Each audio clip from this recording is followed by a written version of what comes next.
Vamos agora para um outro tipo de sensor de medição, que são chamados termorresistores. Então, nós temos um comum que é termorresistência metálica. Aqui, por exemplo, um exemplo, é um pequeno fio, normalmente aí de platina, aonde que varia a resistência ôhmica com a temperatura. Então, aumentando a temperatura, aumenta a resistência ôhmica.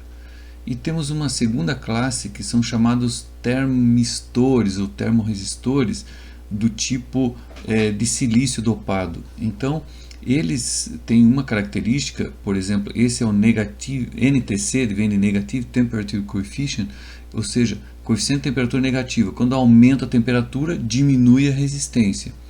Existe também o PTC, Positive Temperature Coefficient, ou seja, a curva contrária, né?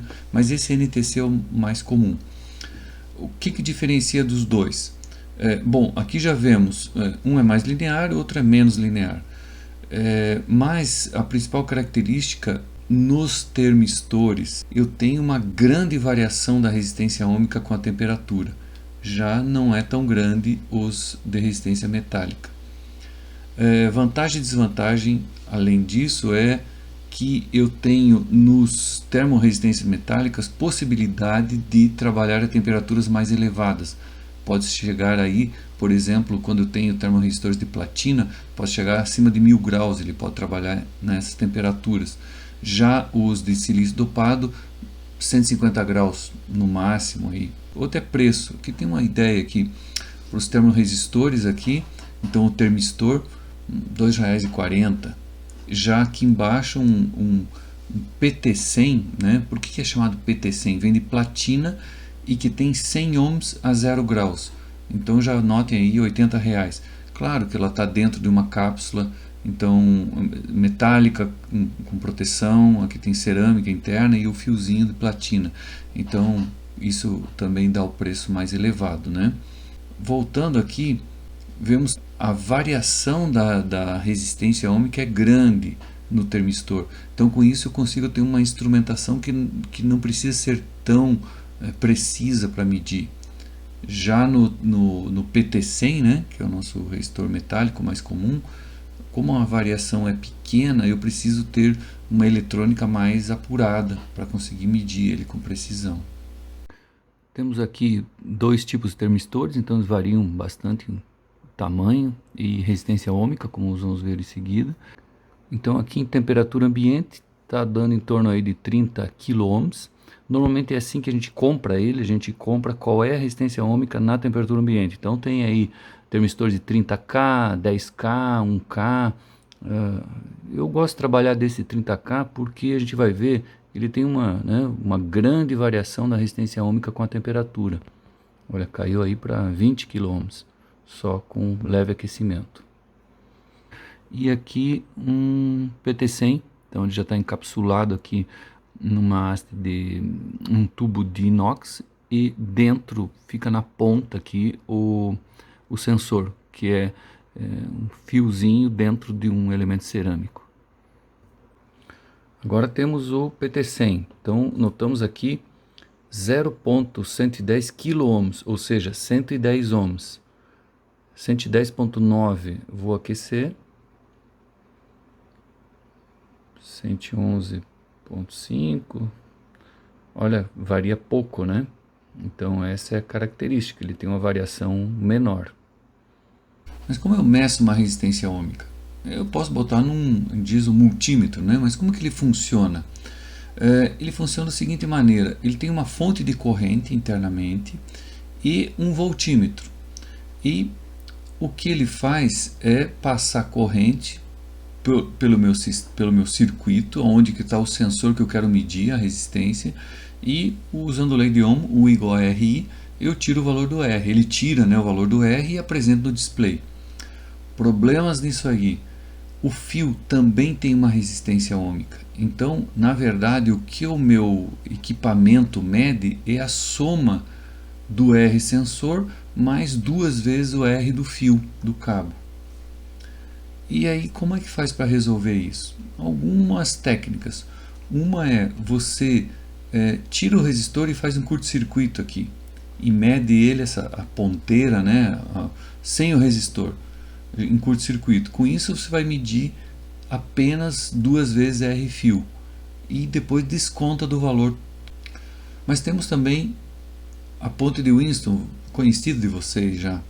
Aqui eu tenho o sensor que eu quero medir, eu faço essa ponte e eu tenho aqui, quando está em equilíbrio, essa voltagem é porque esses resistores, a razão entre R1 sobre R2 é igual a R3 sobre R sensor. Se esse sensor varia a resistência ohmica, desequilibra a ponte e eu meço uma tensão aqui. Então, ainda é muito comum se utilizar ponte de Winston para conseguir ler a resistência de um sensor.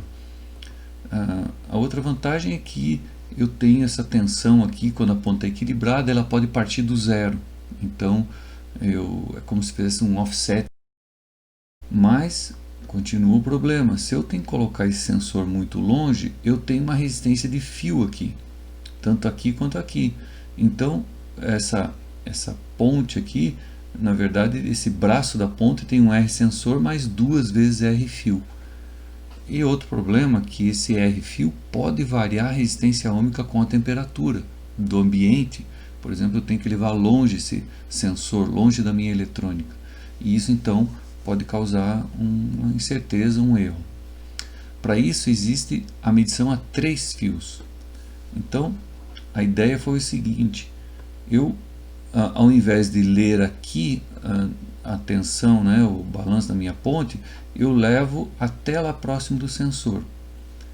Mas aí poderia se dizer, mas e agora eu vou ter da mesma maneira um erro, né? Eu tenho R fio aqui também que pode variar com a temperatura. Mas notem que nesse cabo B não passa corrente elétrica, porque a resistência ohmica do voltímetro é grande. Então aqui eu não tenho queda de tensão. Eu vou ter queda de tensão devido, claro, eu vou ter sempre corrente passando aqui. Eu vou ter queda de tensão no cabo A e no cabo C.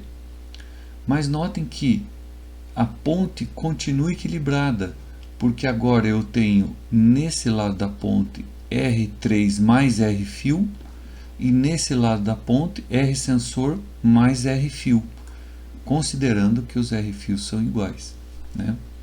E isso também só funciona se o R sensor for parecido com o R3. Então eu não tenho problema com variações, inclusive, da resistência ohmica do fio nessa configuração a 3 fios. E é por isso que muitos sensores de temperatura do tipo PTC vêm com 3 fios. Vamos voltar aqui atrás daquela propaganda aqui.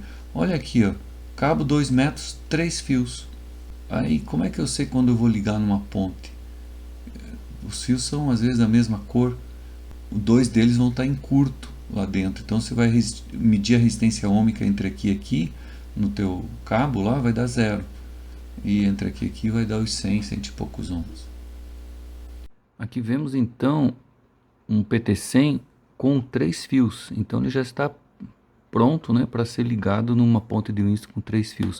Claro que aqui tem 2 fios brancos, né, então a gente sabe que esses dois aqui estão indo e ficando em curto, né, em um lado do resistor e o vermelho é outro. Mas também pode vir aqui e medir e notar que aqui está dando curto-circuito, na verdade 0,5 ohms. Então vemos que isso é, na verdade, a resistência ohmica do cabo mais o fio que vai até lá dentro. E isso, 0,5 ohms, já é um valor considerável, né? Vamos ver qual é a resistência do cabo, propriamente dito. Então, fazendo um curto do cabo, já vemos aqui 0,2 ohms. Então é por essa razão que quando eu trabalho com resistores de baixa resistência ohmica, o cabo influencia, a resistência do cabo influencia. E então eu preciso utilizar esse artifício, por exemplo, ponta de Winston a 3 fios, para minimizar ou eliminar esse problema. Isso já não é necessário quando eu uso termistores de, por exemplo, 30 kΩ. Uma resistência ohmica do cabo de 1 ohm, 2 ohms, 10 ohms dá pouquíssima diferença no meu resultado final. Uma possibilidade é o dito medição a 4 fios. Vamos ver aqui como é que funciona isso. Eu tenho então a fonte de corrente normal e que vai passar corrente pelo resistor.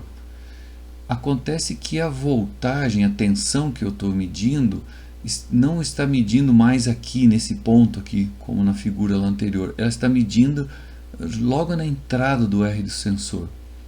Então pode ser, mas eu tenho também R fio aqui, nessa nova fiação que vai até o sensor. Mas por que não tem erro?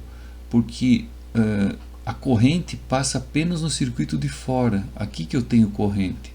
Nesse circuito de dentro não passa corrente. Por quê? Porque a resistência ohmica de 1 voltímetro é infinita, a impedância é muito alta, né? Então a resistência é infinita. Se a resistência é infinita, corrente próxima de zero. Se a corrente é próxima de zero aqui, não tem queda de tensão. Então não tem queda de tensão no fio, só tem queda de tensão no resistor. Ou seja, não tem o erro nesse sistema.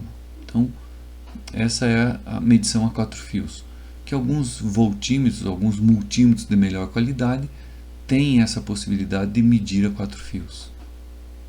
Aqui tem uma resistência aquecedora construída com as trilhas em Constantan. Por que é bom isso? Porque o Constantan não varia a resistência ohmica com a temperatura. Então eu posso garantir no experimento que o R é constante, independente da temperatura. Mas eu vou querer medir essa resistência com precisão. Então, se eu medir tradicionalmente, colocando as ponteiras no fio aqui, eu vou estar medindo com erro, porque vai estar adicionando a resistência ohmica do fio. Então, como que eu faço para resolver esse problema?